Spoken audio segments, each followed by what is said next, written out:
Hi folks, my name's Lee Beck, and I want to talk to you about a subject which I think is very important. The subject, well, I'll tell you what. I want to just ask you to do something with me right now. Will you please just stand up as I'm standing up. Just stand up on your feet, right there in your living room. All of you, come on kids, up on your feet. Yes, or in your classroom, wherever you are. Just stand as I am standing. Now I'm going to ask you to just stand on your right foot. I feel like Jack LaLanne. And just pick up your left leg and look at the bottom of your left foot. Will you please with me? Do you see any dog blip on it? Fine.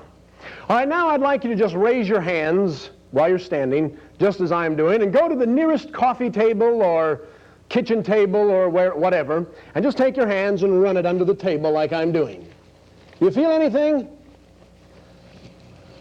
Now I want you to just pick up your left arm, just as if you were doing a Sig Heil in a Dick Nixon rally, and stick your nose in your armpit.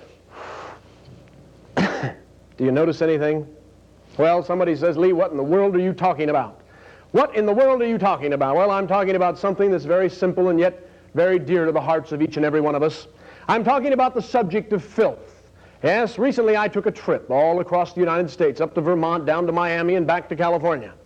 On this trip, one thing stood out perfectly clear to me, and that was the fact that this is a filthy country. The air we're breathing is filthy. The streets of our country are filthy. The homes of America are filthy. And I dare say that most of you listening to me right now, if you'll be honest about it, will have to admit that your own personal body is, yes, filthy. Well, what are we going to do about this filth? That was the question that came up at a recent business meeting in Detroit City on the top of the Hilton Hotel, when a group of doctors, lawyers, Indian chiefs, engineers, and great men got together. It was a big bash with lots of champagne, and after the girl came out of the cake, they got down to serious business and came up with a solution that I want to tell you about tonight. Now, first of all, you've all seen a shaft of sunlight shining in the window at about a 45-degree angle. What did you see floating around in that shaft of sunlight? Little dust particles, isn't that right? Now, when they're up here in the air, we don't call them dust, we call them dust particles, rather. When they're on the floor in the kitchen, though, you don't say my floors are dusty, you say they're what? They're dirty, and I want to get the dirt out of the house. Isn't that right? Now, when you're walking downtown with your little girl and she's eating a piece of candy and she drops it on the sidewalk, picks it up and starts to eat it, you don't say, honey, that's dirty. You say, honey, that's filthy, it's nasty, it's cruddy, it's scuzzy, it's caca. If you're walking downtown behind some old codger and he goes to expostulate on the sidewalk, if you see him do it, you walk around it. But 9 times out of 10, you don't see him do it. You walk right through it, you get it on the soles of your shoes, you walk across the carpet, you stir it up in the air, and you call it dust particles in the air. Now, ladies and gentlemen, I want you to tell me the difference between the dust in the air, the dirt on the floor, and the filth, crud, scuzz, and caca in the streets. There's no difference whatsoever, isn't that right? Now, when most of us realize that this condition exists in our home, we go out and we buy a vacuum cleaner. You can spend $19.95 for a vacuum cleaner, or you can spend $300 or $400 for one, and you still have one with a bag on it that plugs up, spews the dirt, stinks, and doesn't do the job. You see, a vacuum cleaner is basically an air filtering unit. It pumps the air in one end and out the other end with a bag in the middle to catch the dirt. The one thing that vacuum cleaner salesmen never talk about when they sell you and me a vacuum cleaner is that bag in the middle. It's porous, and it has to be in order for the vacuum cleaner to function. Now, because the bag's porous, what do you suppose happens to about a third of the dirt going in the front end of the vacuum cleaner? It comes out the other end, and you can see it. If you can't see it, you can smell it, because vacuum cleaners stink. And the reason they stink is that because inside the bag is the perfect condition for breeding bacteria. You have filth naturally, you have moisture from human hair, dog hair, lanolin fibers in the carpet, and dead skin. You turn the motor on and you warm it all up, and where does everybody keep the vacuum cleaner? In a nice, dark, warm closet, isn't that right? Can you think of a better place to breed bacteria than where it's dark, warm, moist, and filthy? Of course you can. All right. Now, ladies and gentlemen, I want to show you the solution to that problem. I don't care how hot it gets today. You go out tomorrow morning, wipe your hand across the grass, and you're going to get some type of moisture on your hand from rain, sleet, dew, snow, something. Yes, it's water.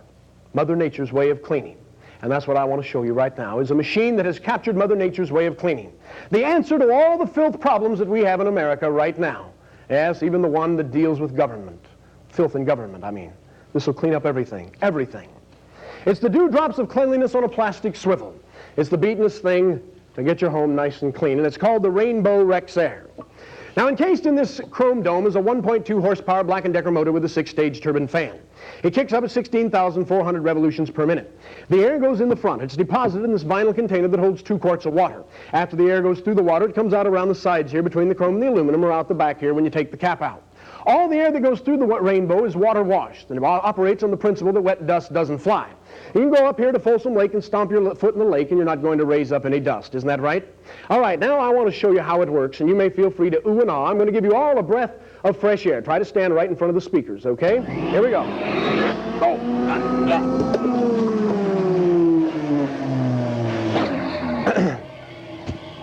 I neglected to mention this machine sucks.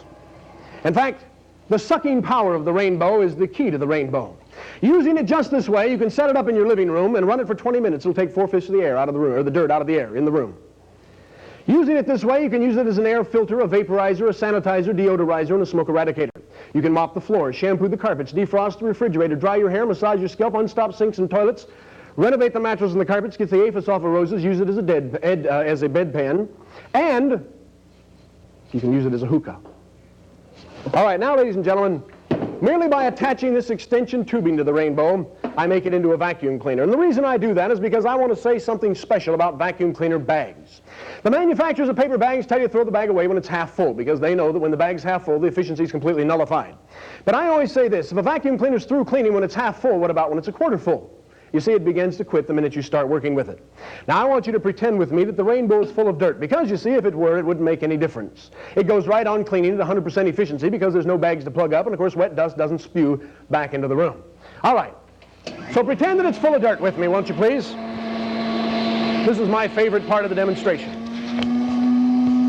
I want to show you how it goes on cleaning no matter what. Not bad, huh? Let's try that again. A lot of times I invite people up out of the audience to do this, but of course here in the studio everybody has a job. All right, are you ready? Here we go. 1, 2, 3.